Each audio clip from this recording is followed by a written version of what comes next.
Hey Stampers, it's Renee Novak with Blessed by Cards. I am here for our fourth and final card in our four-part series, Forever Fern.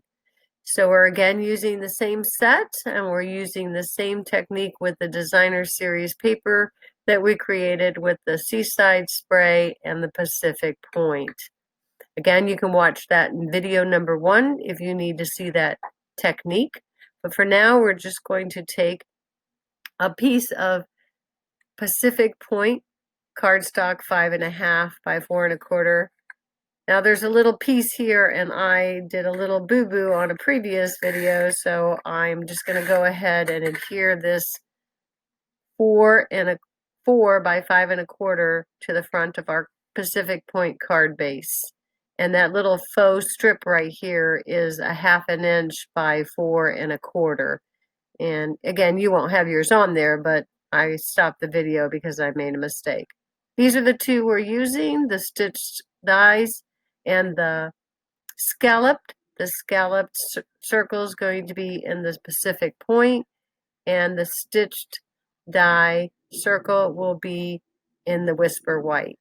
And I just love the stitching that's around these dies. So we're going to use the Pacific Point ink, and we're going to sauce it up in a stamp set that is in the So Sentimental stamp set on page 74 of our catalog. And we're just going to put that on there, and we're going to adhere it down to the Pacific Point scalloped circle.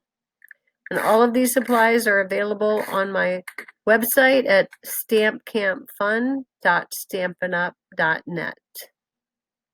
So I'm just going to put that down, and then again we're just going to grab some dimensionals and put them on the back of the sentiment.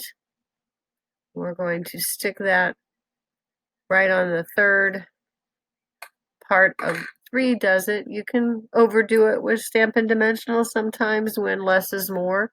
So I just again use my fingernail to pull up that adhesive. It makes it a little easier for me to grab.